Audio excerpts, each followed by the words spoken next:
So now it's my honor to introduce you to one of our participants for this afternoon's event, Kaylee Weed. Kaylee is one of the co-authors of the Following Path report, and Kaylee was also one of the first research assistants in the Inspire Research Knowledge Nest. She is a member of Whitefish Lake Atikamekw First Nation in Treaty 8 territory and is of Mennonite and Scottish ancestry on her maternal side. Kaylee is a graduate of the University of Alberta's MA program in Gender and Social Justice Studies, and Kaylee has studied the effect that stories can have in relaying Indigenous issues to raise community consciousness and bring people together to facilitate change. She's about to begin a new position with Indigenous Services Canada at the end of July, and we're so happy to have her here as a moderator today. Welcome, Kaylee. Thank you, Jamie and Tansei. I'm thrilled to welcome everyone to our webinar celebrating the release of our Following the Path report. I was just looking at the chat box and I saw that there were quite a few people from Alberta and the Prairie provinces. So just want to say hello. That's also where I am located. So nice to see you all. Hope you're all handling the heat well. To begin, I'd like to thank Employment and Social Development Canada and Suncor Energy Foundation, our founding supporters, who provided critical funding to the establishment and development of Inspire's Research Knowledge Nest. Before I continue, I would like to acknowledge that I am joining you today from Amiskwichi-Waskahikan, otherwise known as Edmonton, Alberta, on Treaty 6 territory. Much of Amiskwichi-Waskahikan is on unceded Papaschase Cree territory, including the area of town where I was born and raised and where I currently live now. And actually, this background that I have, this is the river valley right by my house in Amiskwichi-Waskahikan. So just a nice little land imagery there for you all. It is also the traditional and ancestral territory of the Cree, the Nakota Sioux, Dene, Saulteaux, Tsuut'ina, Blackfoot, and Métis nations. I'd also like to take a moment to acknowledge that many First Nations, Métis, and Inuit whose footsteps have marked these lands for centuries and for many more to come. As Indigenous and non-Indigenous peoples, many of us work and play in the traditional territories of other Indigenous nations as uninvited guests. And as we live in a virtual world at the moment, I would also like to take some time just to acknowledge our spread across Turtle Island, with everyone joining us from many different places today, as you can see in the chat. Thank you, Kaylee. This report represents an important new step in the Research Knowledge Nest journey to better understand Indigenous students and their post-secondary experience, as well as fostering the growth of Indigenous researchers like Kaylee who are beginning their careers. Today, we'll be discussing a few insights from the report that you can now read on our website, inspire.ca. So just to give you a little bit of background on the Following the Path report, it was originally envisioned as a follow-up to Inspire's 2018 report, which looked at the truth and reconciliation initiatives on post-secondary campuses. We wanted to find out what progress was being made and what work still needs to be done.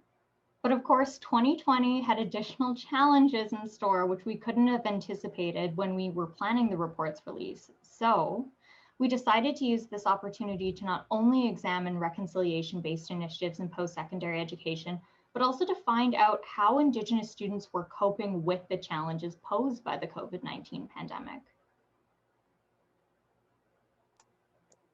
The results were both intriguing and challenging. We sent our Following the Path survey to over 7,000 Building Brighter Futures bursary scholarships and awards recipients, and 3,178 responded. And before we go any further, I'd like to extend a special welcome to some of the students who participated in this survey, who are joining us on the call today, listening in, and show our gratitude for their responses to our survey and sharing their personal experiences regarding post-secondary education. Reading your responses reminded us how important it is to do this work and that you are supported, and it's an honor to hear your stories. So Kaylee, I was wondering if you could, as one of the report's co-authors, could you talk a little bit about the process of writing this report? What was the genesis? What were the steps? Yeah, of course. So last year was a big year in many ways, but one of the things that happened last year was that it was the 5th anniversary of the Truth and Reconciliation Commission's final report and calls to action launch. It is such a landmark report that holds so many stories and so much meaning, and we wanted to see that the actions are taking place after all of this hard work. At Indspire, because our focus is particularly on supporting Indigenous learners, with one of our main programs being the Building Brighter Futures Bursary Scholarships and Awards program to support Indigenous people's access to post-secondary education. We wanted to focus particularly on if Indigenous students are actually experiencing the implementation of the TRC's calls to action in real time. But as we've all experienced, 2020 was also such a year of change, turmoil, and upheaval that will be felt for many years to come. So we really wanted to make sure that this research that we did on this topic really encapsulated these impacts. Altogether, one of the best things about this report is it was really a collaborative effort from start to finish. And well, it really had to be, because we received over 3,000 just really well thought out responses that would just be way too much data for one person to manage. So as a team of 5, we spent several months meeting, planning, and implementing the research process collectively, from workshopping our research questions, to compiling our literature review, to designing our survey, analyzing the results, and then finally writing the report. But one of the most special moments and highlights to me of our team's collaboration was in the creation of our report outline once the survey had closed. So in this process, we determined how we would write this report as a team and developed a shared understanding of the type of data that would be included. So to do this, we held 4 different workshops where we shared our preliminary findings with each other, collaboratively created an outline for what we wanted our report to include, came to a consensus on which results would fit into our shared vision for the report, and developed a clear plan for who would be responsible for what sections. So this ended up easing the writing process substantially and resulted in the first draft of the 60-page report being completed within 2 weeks. So I'm really proud of our team on that, and we worked hard to match the effort that the survey participants put into their responses. Thank you, Kaylee, for sharing that. I can tell a lot of hard work went in. What were some of the major challenges that the survey respondents expressed when they talked about pursuing post-secondary education during the pandemic? Yeah, so one major challenge that stood out to me was our respondents really expressed facing heightened levels of financial strain. And while financial strain was already an issue prior to the pandemic, it was incredibly heightened during the pandemic, with nearly 3/4 of respondents reporting financial constraints as a challenge to their education, and had difficulty accessing important resources like housing, food, childcare, adequate internet, computer access, a suitable workspace, and the list goes on. And really, without these elements, it's incredibly difficult to participate in the new normal that is distanced learning. Financial strain is also just one of those things that has a ripple effect across one's life, and nearly half of respondents strongly agreed that their mental health has been a challenge to their education, which nearly doubled since our last national education survey that Indspire did, which was administered prior to the pandemic. Uncertainty around how to pay for future schooling really exacerbates pessimistic outlooks on the future, and online learning has enhanced feelings of loneliness and isolation. And cultural supports have been insufficiently transitioned to an online world, meaning that Indigenous students are really left without the usual structures that are integral to their success. We really hope that this report adequately captures the magnitude of challenges that Indigenous post-secondary students are experiencing, and that the recommendations outlined in this report can be implemented so that future generations of Indigenous peoples don't have to experience these same barriers. Thank you, Kaylee. That was really powerful and insightful. Well, was there anything that really surprised you about your survey findings? Oh yeah, there were quite a few things that surprised me about these survey findings. And I really think that's the beauty of doing research like this, is that it's really a point where participants get to share their voices.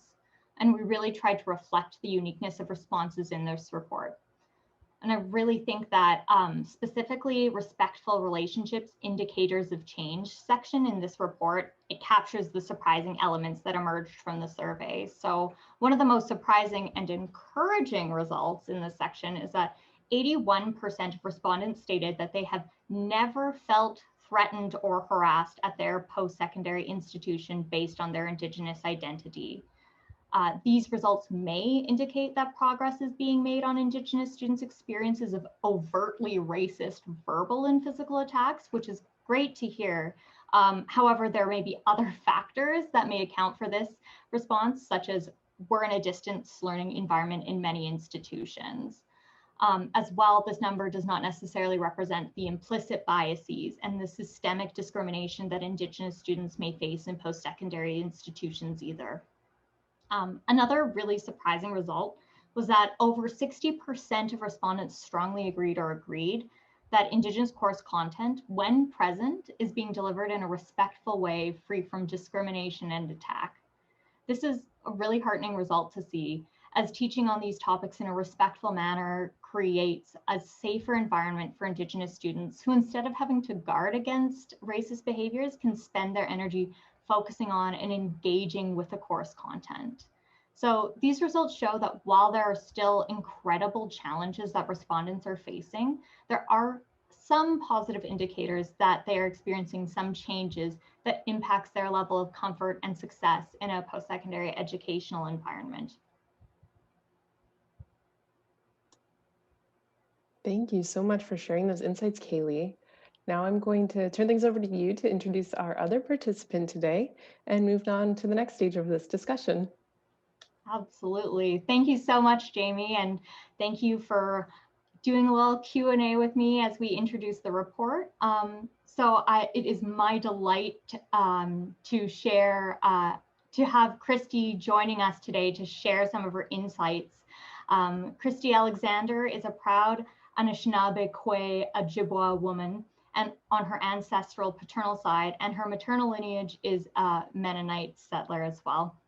Her home community is Piniyamutang First Nation in Treaty 2 territory, although Christy has lived most of her life in Winnipeg, Treaty 1 territory. Christy earned her BA in Communications from the Canadian Mennonite University before switching disciplines and earning her MA in Native Studies from the University of Manitoba. She is currently a doctoral student in Indigenous Studies at the University of Saskatchewan, where she holds a Social Sciences and Humanities doctoral scholarship. She currently works as the Indigenous Engagement Advisor for Canadian Mennonite University, where she also teaches as a sessional.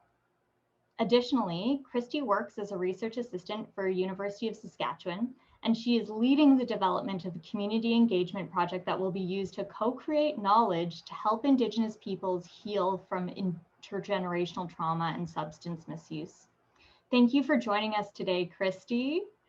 So if you're ready, I'd love to start off the discussion just with you telling us a little bit about what it was like to shift to an online environment for your post-secondary education.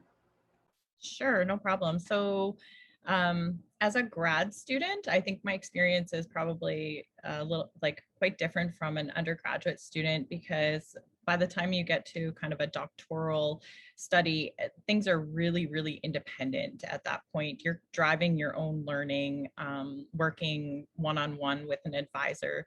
So there was this expectation that I would be doing a lot of remote work, both as the research assistant on a research project with my advisor, but also just working independently. So I was prepared to work online. What I wasn't prepared for was schools being shut down and being a single parent to a 7-year-old and a 12-year-old, and having to monitor homeschooling and trying to make sure that they got their learning in while I was trying to manage work and school at the same time. And so that has been my biggest challenge that I think is across all levels of education at this point, is how to manage your own adult student learning and our children's learning at the same time. It's a big one. Absolutely. And it's really interesting that you say that, because a lot of the challenges that students shared with us, they weren't directly connected to school, but nevertheless had a huge impact on their education. For example, schools being closed down and then trying to manage school work, having some sort of like learning environment, but then there's like all the different responsibilities. And I was just wondering, how did you navigate these challenges, like especially in the face of the pandemic? You mean how am I still navigating? Yeah, I like it's honestly it's like survival at this point. You know, and just doing what I can. I think what I've come to like before I would, you know, have a certain amount of set hours in a day where I knew my children would be in daycare and in school. And that's when I would be kind of, you know, getting all my stuff done. And I've had to adjust my schedule and how I do work, right? And so I get work done in chunks instead of in large stretches, which is fine. But it just means that I'm working a lot more throughout a day, but in chunks of time instead of in big spurts of time, which I mean, it has its benefits, but there's also downsides, you know, when it's really late at night and you're sitting in bed and working, which is horrible. I don't recommend that to anybody. You shouldn't bring your work into bed, but it just happens. It just happens, right? And or you're waiting for, you know, your children. And one of the things that I deal with too is like the immense guilt from having my children be on screens so much during the pandemic, because it's literally the only thing I can give them where they won't come and take all my attention away from the things that I do need to get done when I need to get them done. So it's been a real struggle. I think that's probably the biggest thing. I've felt so much guilt as a parent. Like I just haven't been on my best as a parent. My patience have been growing thinner and thinner as time wears on. I haven't been getting enough of a break. I know as a single parent, especially, like we need breaks so that we can be the best that we can be for our children. We need to like recharge our batteries, right? And so there hasn't been a lot of that with restrictions and things like that. And kids have just been overloaded on screens. And then when you take them off them, they're grumpy. Like it's a survival mode right now. We're surviving. That's what we're doing. And at this point, hoping to see more of a light at the end of the tunnel and hoping for a more normal, you know, fall of 2021 experience. That's my hope right now. that's my hope too. It just sounds so challenging, and especially with you know, the screen time, the work and the work learning, like living environment, all sort of combined into one. And I don't know about you, but like the weather and like the fluctuations between like minus 30 and now it's like almost near 40s here where I am. So that makes it challenging too to even try to escape the house, right? It's hard to get kids to go outside when it's minus 30 or plus 30, right? Like they're like, oh, it's too cold or oh, it's too hot, right? And so, yeah, there are some definite huge challenges. Absolutely. And I was just wondering, like, you know, there are so many challenges, and I was wondering, how did you, you know, manage these challenges? And did you, and how did you how did you maintain your cultural connections during the pandemic? And did your school offer any supports or online opportunities to connect? That has been equally such a huge challenge. I know, so I'm still connected to the University of Manitoba community because I worked there and I'm an alumni from there. And I'm also a current student at the University of Saskatchewan. And I know that both of these institutions, very large U15 institutions with, you know, quite a bit of resources, have made wonderful attempts to move cultural learning and connecting opportunities online. But as you know, in our cultures, when we practice our spiritual practices and we engage in our cultural practices, they are experiential and they're about process and they are about relationship building. And so as much as people have attempted to make these opportunities to continue with these, to adapt to this climate that we find ourselves in, it has, you know, for me, it doesn't come anywhere close to being able to replace actually meeting together and connecting and feasting and, going into a lodge or sharing a pipe or even sharing a smudge. Like these are practices of my people in my territory that we just haven't had the opportunity to engage in. And so you talked a little bit about the loneliness. Yeah, like it is really we're going on a long stretch here, over a year. And so I think that really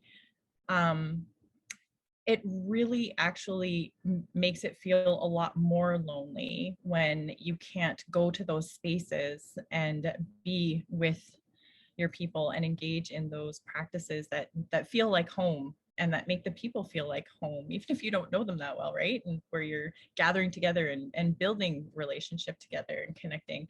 So that's been a really big, huge challenge. And I have to say though, I do applaud the leadership at the schools for adapting and for trying to keep people culturally connected during these times. It just has fallen short from what I know I need to feel connected.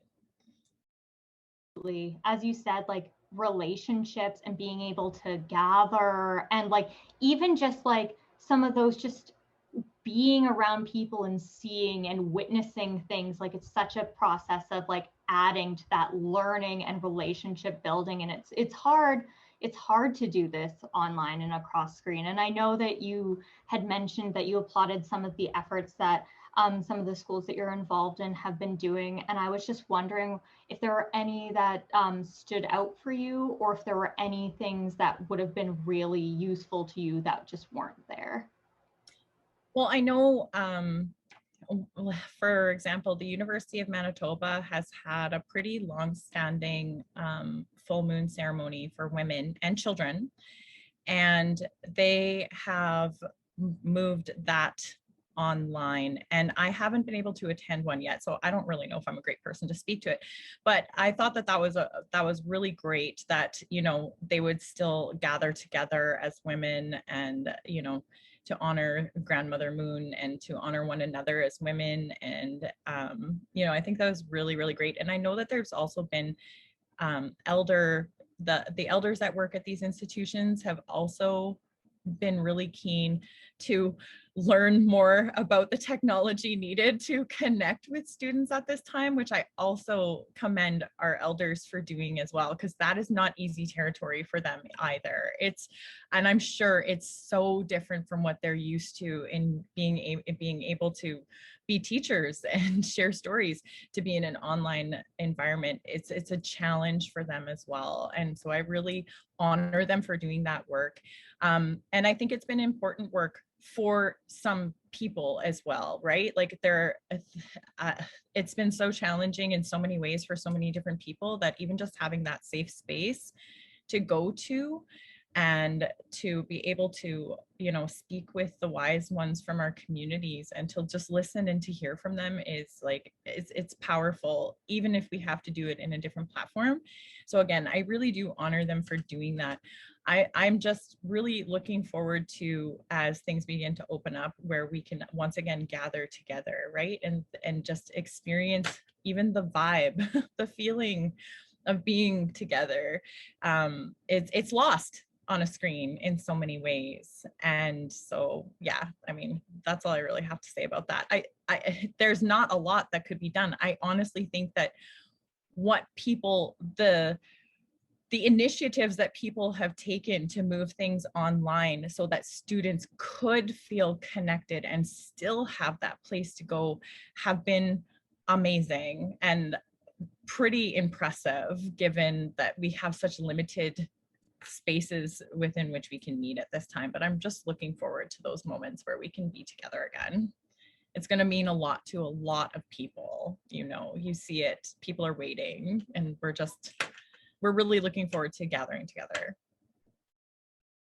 Absolutely, gathering together, like seeing family, elders, relatives in communities, like that's something I miss so much.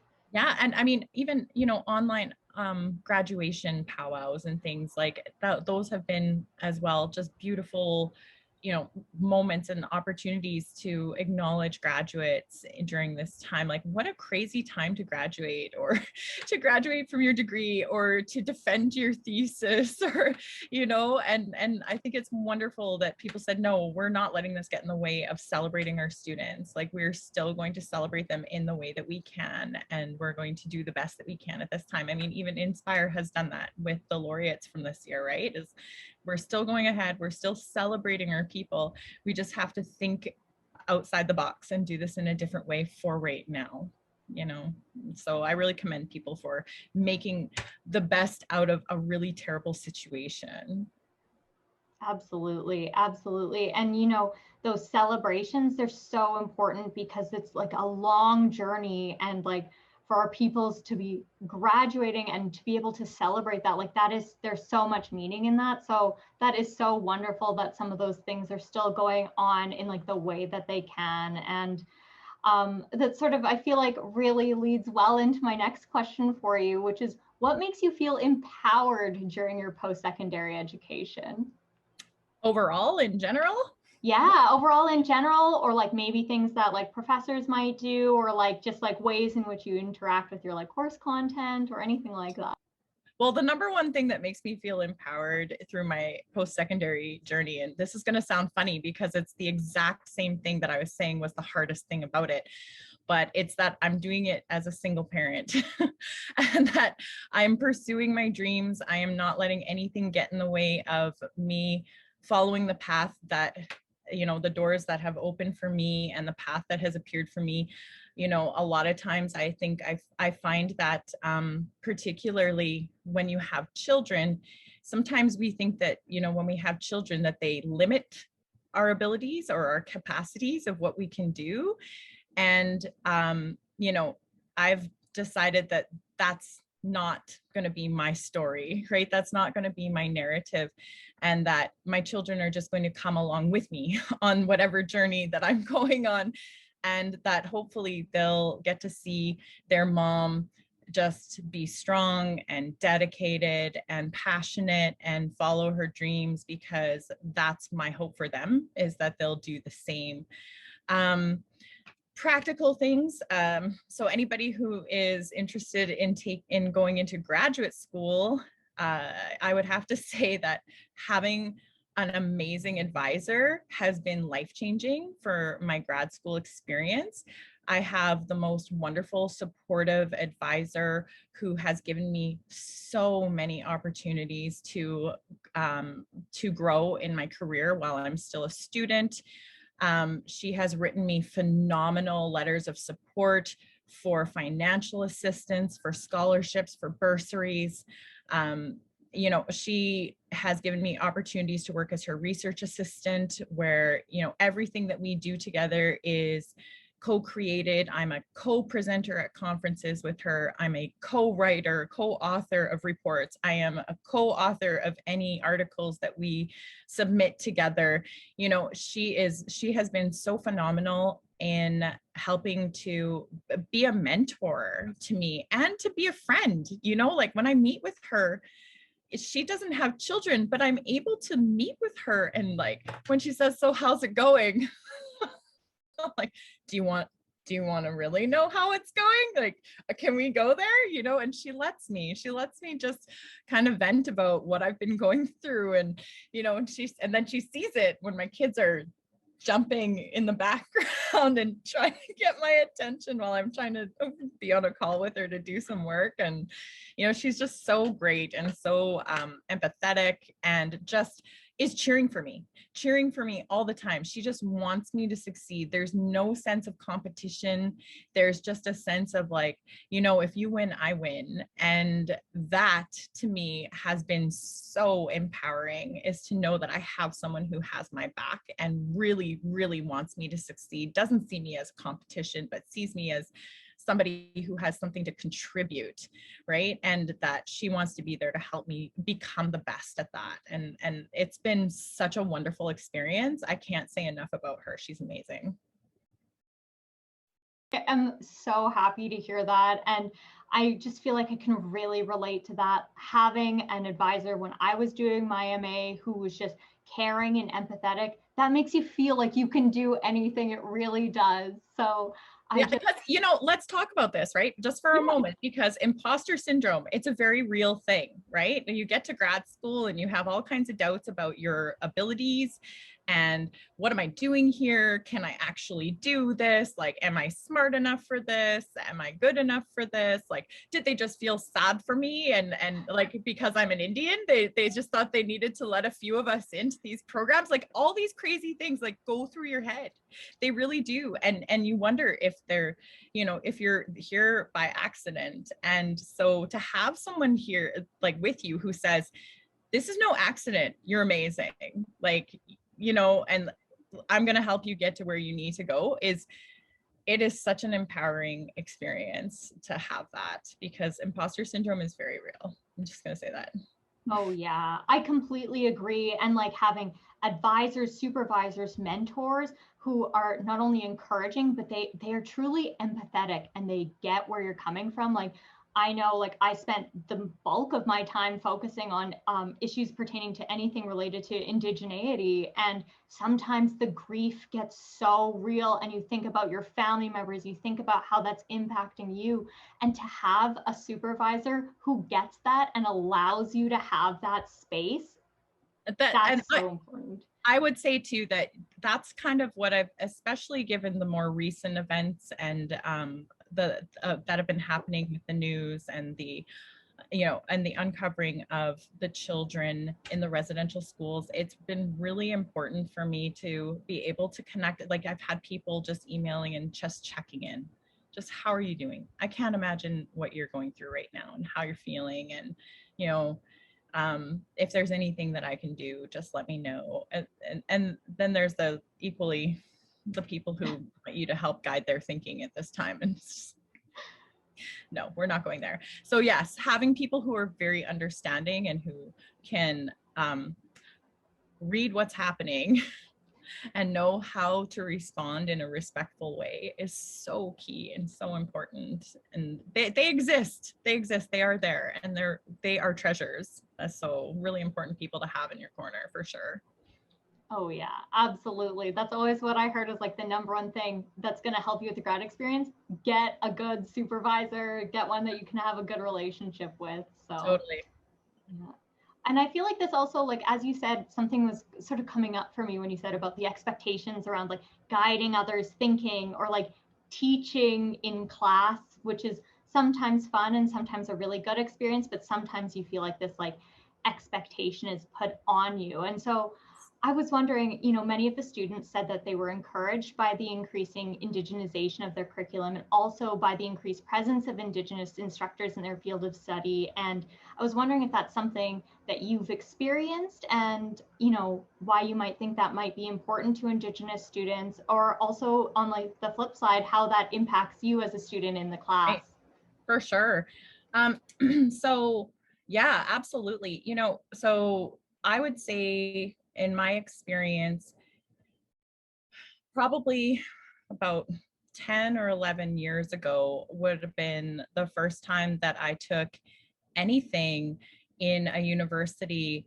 It was called the History of Native Peoples of Canada or something like that. And I was like, I really need to take this course because I like share a common experience with so many Indigenous peoples across this land where I lost my connection to my community, to my family, and to my indigeneity via colonization and being an intergenerational residential school survivor. And so, you know, I sought it out. I started seeking out that learning and that understanding in one of the most contested colonial sites, which is the university, right? But it was where I was going to gain knowledge and to learn. And so my experience, say about 10, 11 years ago, when I walked into this classroom was, first of all, that it was a non-Indigenous white man who was teaching this history course. And then when I self-identified as being First Nations, as Indigenous, he proceeded to spend the rest of the entire semester looking at me when he was teaching and shaking his head, almost like he was looking for approval from me. And it got to the point where I was so uncomfortable because I just thought, I am here to learn. Like, stop looking at me for approval. I'm here to learn. I don't know. And this is making me feel so uncomfortable. I would sit back and I would slink and look away in my seat. It was so uncomfortable for me. And that was only, I mean, we think about it, that was only 10 years ago. And of course, I've remained in academic circles beyond that undergraduate experience. And I've started to see and note, and working at universities, just noticing that there is more and more Indigenous representation within faculty. There is more, and I think that depending on the institution size and the availability of courses and instructors and how much work that the institution itself has been doing to become a more friendly place for Indigenous faculty, staff, and students, there's been a whole bunch of varying degrees of like cultural competency and safety within the classroom. And so, you know, and availability of content. But what I can say that I see as a common theme across large and small universities at all different levels and spaces in that journey is that there is an increasing engagement and desire to have these discussions and to move forward with indigenization of content, with, like, you know, I hate using buzzwords, but, you know, like trying to decolonize the institution and take serious looks at policies and practices and content, and even content within, you know, within every discipline, right? That there should be some Indigenous content within everything that's being taught. Like, these conversations are happening at a very, like, commonly across institutions. Action is another thing, though, from conversation. So, you know, it's happening in various spaces to varying degrees, but I'm encouraged by what I see and by the conversations that I'm hearing, because I'm also an Indigenous engagement advisor at this small university. And so there is a lot of people, there are a lot of people who are waking up and seeing that this is no longer optional, that this is a necessity, right? And that we are not doing anybody a favor by not moving forward with these initiatives to, for lack of a better word, indigenize both university environments and courses. So I'm encouraged. I'm cautiously optimistic. That's my cat's butt. Sorry about that. I love cats. I'm always happy to see a cat cross the screen. Always just brings me joy. But so I'm also feeling cautiously optimistic from some of these results we've seen in the Following the Path report and some of the indigenization efforts that I have seen across different institutions. And I was just wondering if you'd be willing to speak a little bit about your experiences as an Indigenous engagement advisor and maybe some of the things you might have seen during like the pandemic times, either in regards to the students that you worked with, or even just regarding like what it was like, you know, working and learning and trying to get this important work done as an Indigenous engagement advisor. Oh man. Okay. Well, so it's been a really challenging environment to do this work, because I only started as the Indigenous engagement advisor at Canadian Mennonite University in August of 2020. And so can you imagine coming in to a role where I was a student there, but I haven't been involved in that space for a very long time. And you come in, and when you start a new job, what do? You assess the environment, you assess the people, you have critical conversations to identify your allies and to figure out where the institution is, kind of what the institutional morale is around Indigenous engagement, right? And so, you know, I came into this role, and right away, most of the work that we were doing was remote. As a smaller university, we were the only university that was still offering in-person classes, but, you know, at socially distanced, wearing masks. Meetings were not being held in person for very long at all because restrictions ramped up. And so I had to again, this goes back to what I was saying about, trying really hard to connect and build relationships over Zoom, which is such a challenge. It's really hard to assess people and their vibe, if for lack of a better word, and what their take is on what your role is and what you'd like to do and what they're prepared to do. I guess it's like you're assessing preparedness as well, right? How hard can I push you? How far can we go together? Where do we need to start? What have you already done? All those questions, I had to figure these things out over Zoom calls. And a lot of it really amounted to waiting for, making the connections, attending the meetings, but then waiting for the people that I got to know my allies, first of all, by the people who reached out to me and said, hey, I'm so glad you're here. Can we do this together? What do you think about doing this project? Like, let's do something. I'm ready. And so at least I was able to get some momentum moving forward with some really strong allies in that environment who approached me, but I would have been lost without that, because I'm still trying to assess where the institution is at and we did some really amazing work where we did our own little research project too, and teaching people about anti-racism and decolonizing the university. And what does that mean? What does that look like? Can we all get on the same page and understand this? Can we share a common language to start with? And then can we assess where people want to go from there?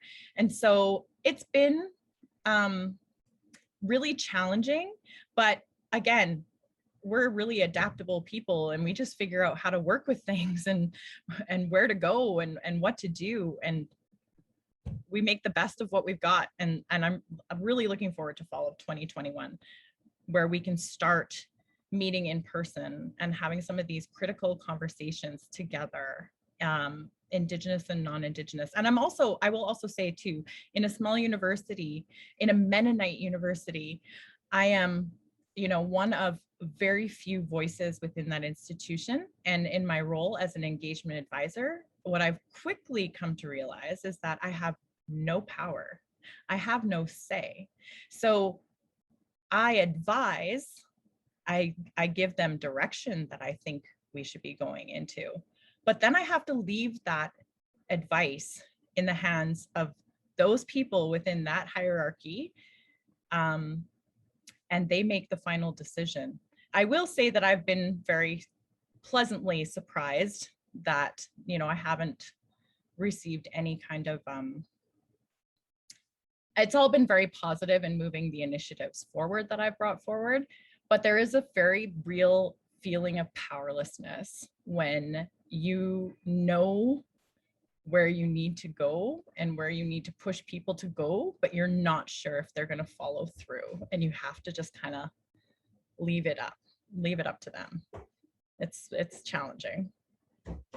And like having those allies and even just like Indigenous colleagues that you can like bounce things off with, or like try to figure out like the environment, what's even going on, that is so important to have. And like that's one of the things I love about working with Indspire, is that we have so many Indigenous colleagues. So I always feel like we don't have to question does colonization exist? We don't have to question any of this stuff. Like we're already on the same page. We're already on board with like some of these like meanings and understandings. And even just to have that like baseline, I find is like so important. And it sounds super, super challenging. And there were some comments in the chat about, how like Candida said that I feel it is important to have more Indigenous professors, and if not, having them understand our history when they're teaching an Indigenous class. It's like so important. So, one of my questions maybe from this for you is that, like, to you, what would be the importance of having Indigenous professors teaching both Indigenous course content and teaching other courses, and also just as like staff and like a presence in the institutions that we are in?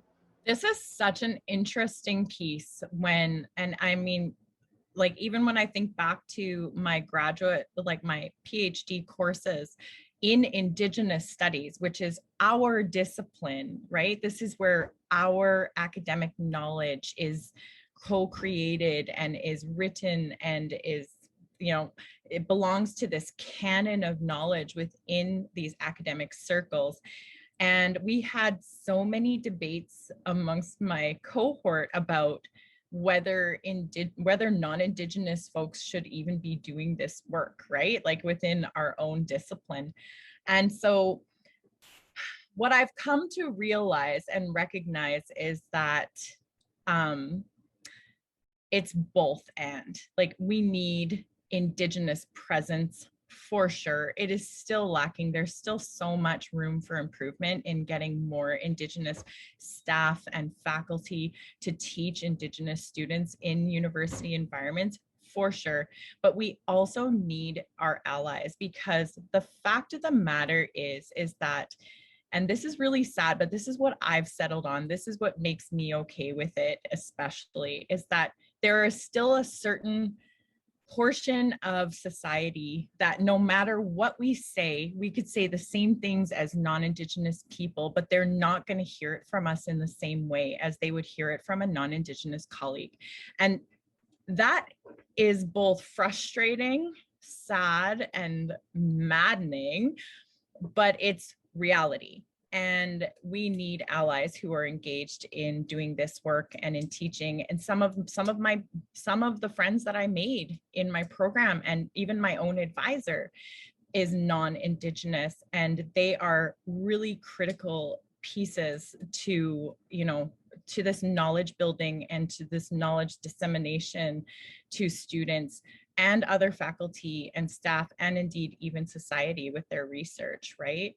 And so I think, but there's still room for more representation, and there's still a need, a huge need, for students to be able to go into any kind of discipline, any classroom, and to see themselves reflected and to see their worldviews reflected, and, to not have to worry, about facing those implicit, because if we've moved, hopefully we've moved a lot, like as your research project is showing, we've moved a lot away from this kind of overt, racist, like physical and, a verbal kind of racist abuse, right?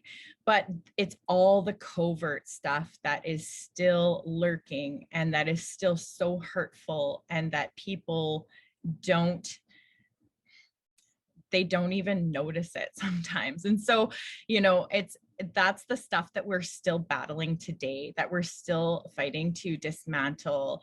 And I think it's really important that Indigenous students feel safe in the classroom. And so always having more Indigenous folks represented, role models, people for them to look up to, people for them to say, hey, like, if you did it, then like, yeah, I can do it too, right? Like, we all need that. We all need to have those role models and people to look up to.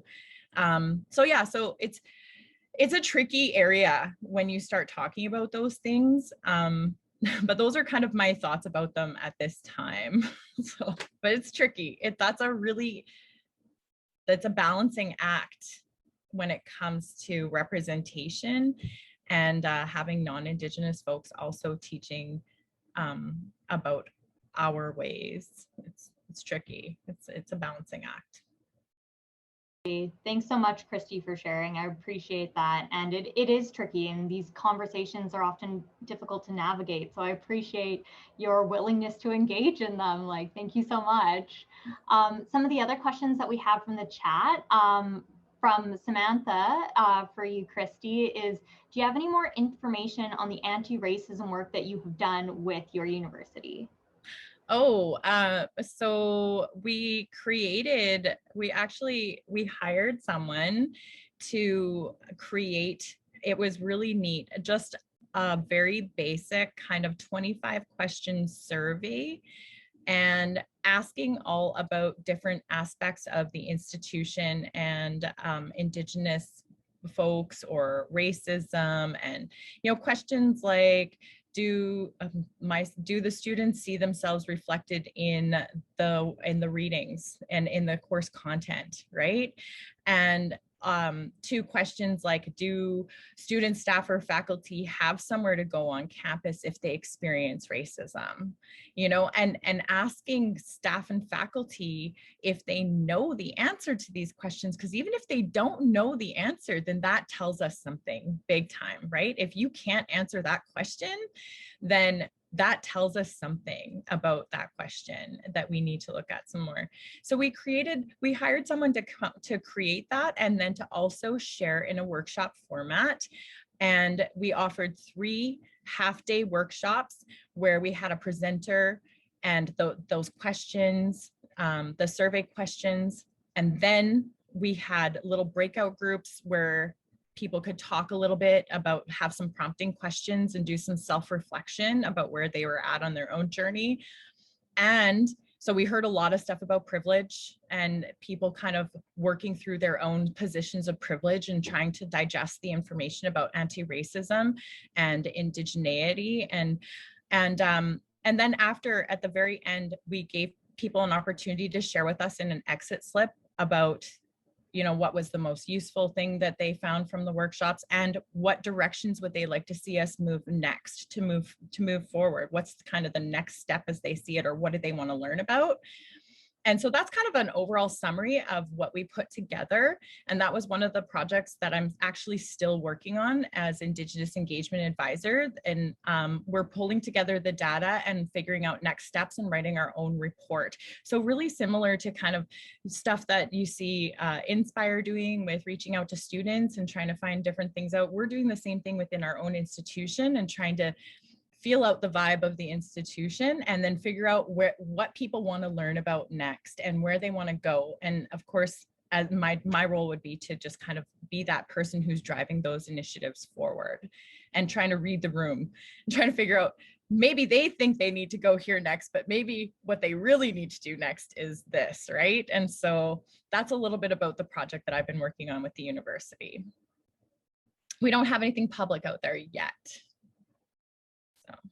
Oh, I'm so interested to see your results, and I hope that you can like share them with us. It would be really interesting to see what some of your findings are, and very cool, where you're doing similar work as you said. So I think this might be our last closing question before we close out. And there was one question that I just think really encapsulates what we've been talking about, what the report means. And since you're a PhD now, you've been a student for a while. Since the TRC calls to action, how have you seen post-secondary education change, and how has that impacted your own work that you do?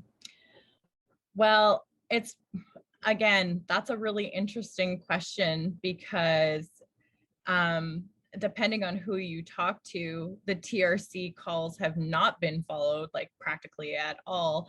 And in other ways, we see, again, other initiatives that are coming up where it's all about ensuring that we're doing some work to work towards the TRC's calls to actions.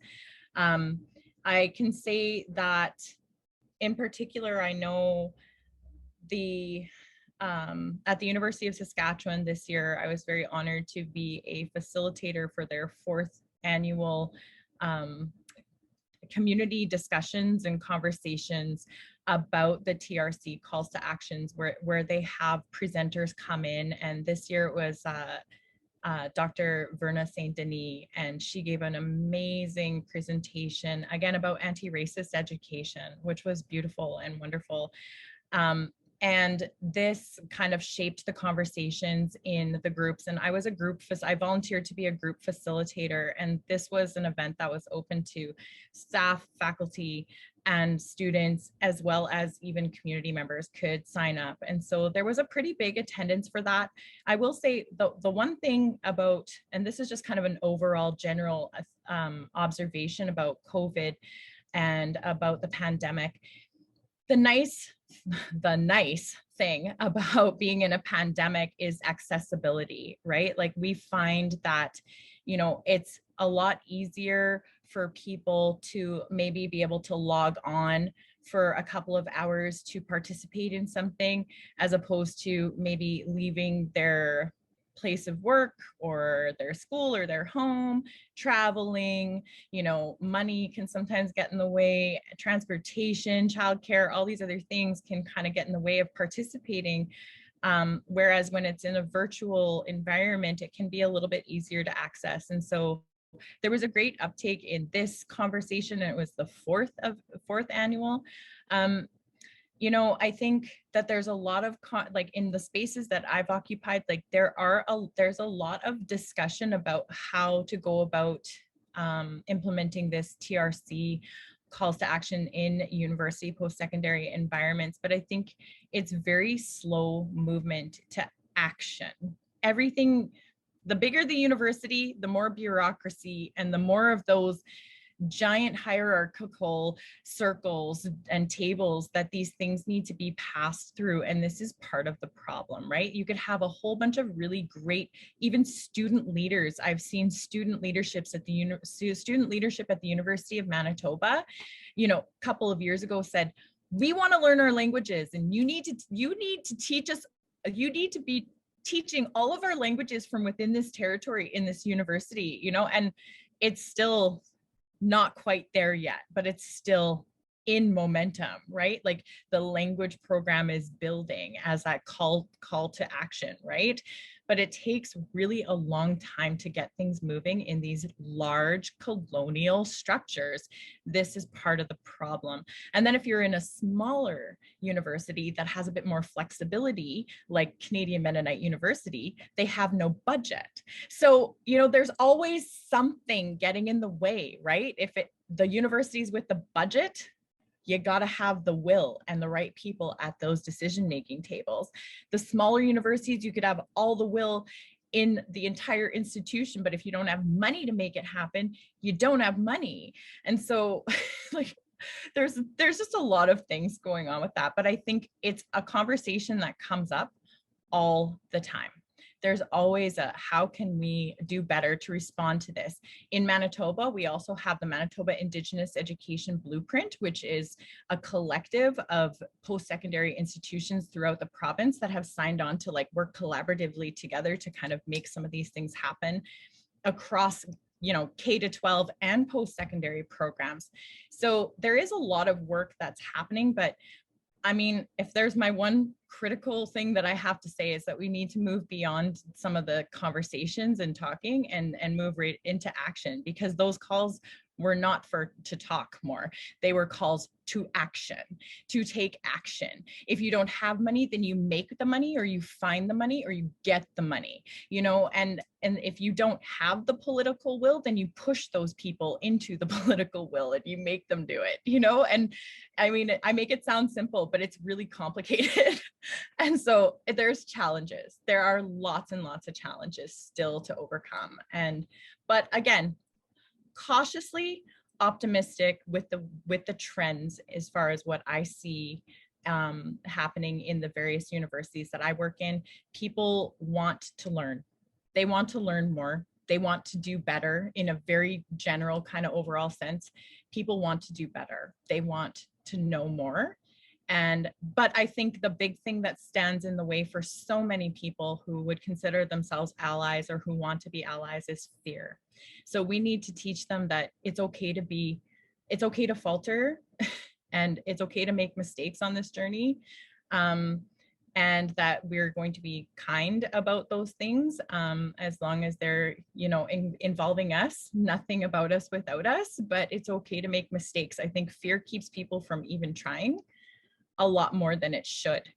And so I think we have a part to do too, to encourage people to just keep taking those actions to grow together and to build our relationships together and move towards those calls to action in a good way together. So. Completely agree. And I really appreciate you saying that. You know, I feel like it's a good point to end on as we're getting closer, as we're at the end of time. We're at the end of our time for the webinar at this point. But I really appreciate what you said. And that's some learning that I'm doing still too, is not letting fear get in the way of action. You know, it's okay to make mistakes. And I really appreciate your sharing of that. Now, before we close, I just wanted to know if you had any further things that you just any last comments you wanted to say before we end the webinar. Mm, just that you're all warriors. Like, just channel your inner warrior spirit and know that your ancestors are behind you. And I really truly believe that we are the answer to our ancestors' prayers, and amazing things are happening for us right now. We're in a huge moment of awakening, and we all need to jump on board and do what we can to like mobilize that awakening across Turtle Island. And we're such a powerful force. We are such a force to be reckoned with, and we're rising up. And I'm just so proud every time I see a graduate, every time I see somebody just overcoming the odds. It's just like, yes, we are so amazing. And I just channel your inner warrior spirit. You've got this. Things are getting back to normal, and I'm just really super proud of you for being you and for fighting through this incredibly difficult and challenging year of education. So well done. Thank you so much for those closing words, Christy. I really appreciate that. And thank you everyone for your insightful questions and contributions to the conversation in the chat. I love seeing those pop-ups, and it just, I don't know, it made me feel like we were all together. So thanks so much. And don't forget that you can access the report and the recording of this webinar on inspire.ca. So at this point, thank you all so much. Hi. Christy, and enjoy the rest of your day, everyone, from across Turtle Island.